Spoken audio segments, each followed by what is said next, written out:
गीता में भगवान श्री कृष्ण ने बर्बादी के इन 3 कारणों पर विशेष बल दिया है। भागवत गीता के बताए गए मनुष्य की बर्बादी के ये 3 कारण आज हर मनुष्य को जानना चाहिए। श्रीमद् भगवत गीता में भगवान श्री कृष्ण ने इंसान की बर्बादी के 3 ही कारण बताए थे। मनुष्य की बर्बादी के ये कारण आज भी की सटीक है। कहते हैं कि मनुष्य यदि अपनी बर्बादी के कारण को जान जाए तो वह अपने जीवन को सुखमय बना सकता है।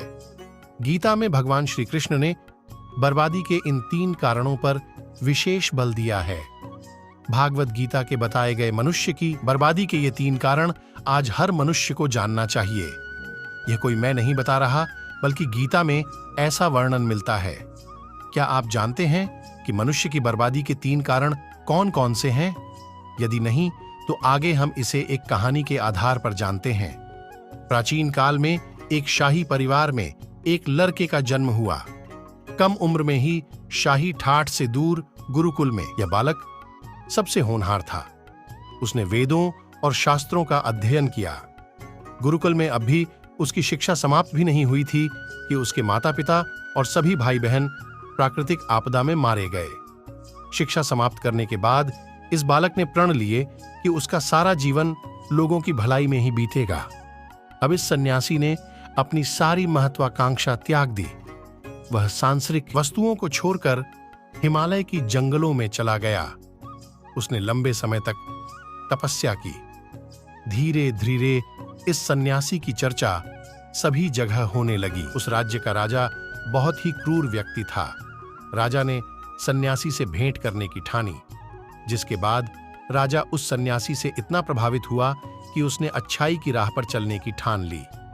राजा मन ही मन सोचने लगा कि अगर ये सन्यासी मुझे चंद मिनटों में ही इतना कुछ बादल सकता है, तो यदि ये मेरे पास रहने लगे तो मेरी जिंदगी ही बादल जाएगी। इसके बाद राजा ने सन्यासी से अपने साथ चलने के आग्रह करने लगा। सन्यासी इसके लिए मान गए और राजा उन्हें साथ लेकर महल में चले गए। वहां राजा ने सन्यासी को शाही कमरे में भोजन करवाया। सन्यासी ने राजा का धन्यवाद किया और जाने की आज्ञा मांगी, जिस पर राज ने कहा, आप हमारे बगीचे में हमेशा के लिए रह सकते हैं। सन्यासी ने राजा के प्रस्ताव को स्वीकार कर लिया। बगीचे में सन्यासी के लिए एक कुटिया बना दी गई। राजा ने भी सन्यासी की खूब सेवा की। कुछ समय बाद अचानक राजा और रानी अपने पड़ोस के राज्य में चले गए। साथ ही एक सेवादार को सन्यासी की सेवा के लिए बोल गए, लेकिन सेवादार बीमार पड़ गया और अगले दिन से आया ही नहीं। ऐसे में सन्यासी को कोई भोजन देने वाला भी नहीं था। कुछ दिनों के बाद जब राजा वापस आए तो सन्यासी ने राजा को बहुत डांटा।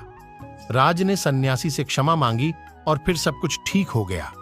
फिर कुछ दिन बाद राजा को राज्य से फिर कुछ दिनों के लिए बाहर जान पड़ा। इस बार राजा ने रानी को आदेश दिया कि जब तक वह आते नहीं तब तक राजा को किसी प्रकार की दिक्कत नहीं होनी चाहिए, जिसके बाद रानी हर रोज भोजन पकाकर सन्यासी को भेज देती।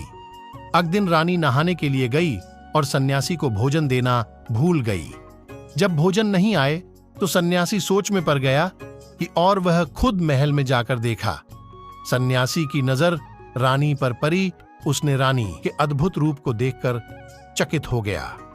सन्यासी रानी की सुंदरता को भुला न सका और उसने खाना पीना छोड़कर अपनी कुटिया में पड़ा रहा। राजा जब वापस लौटे तो उसे सन्यासी के हाल का पता लगा। राजा ने जब सन्यासी से ये सब पूछा तो उसने कहा कि मैं रानी की अद्भुत सुंदरता का कायल हो गया हूं। इस पर राजा ने सन्यासी से कहा कि आप मेरे महल में चलिए, मैं रानी आपको दे दूंगा। कुछ दिनों के बाद रानी ने उस सन्यासी से कहा कि आप क्या थे और क्या हो गए।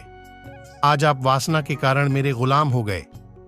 यह सुनकर सन्यासी को महसूस हुआ कि वो तो एक सन्यासी है। सन्यासी जोर जोर से चिल्लाने लगे और रानी से कहा, मुझे क्षमा कर दीजिए। इस प्रसंग का सार ये है कि जब इच्छा पूरी नहीं होती है तो क्रोध उत्पन्न होता है, और अगर पूरी हो जाए तो लालच बढ़ता है। दोस्तों, अगर आप सबको ये कहानी अच्छी लगी हो तो चैनल को लाइक सब्सक्राइब करें।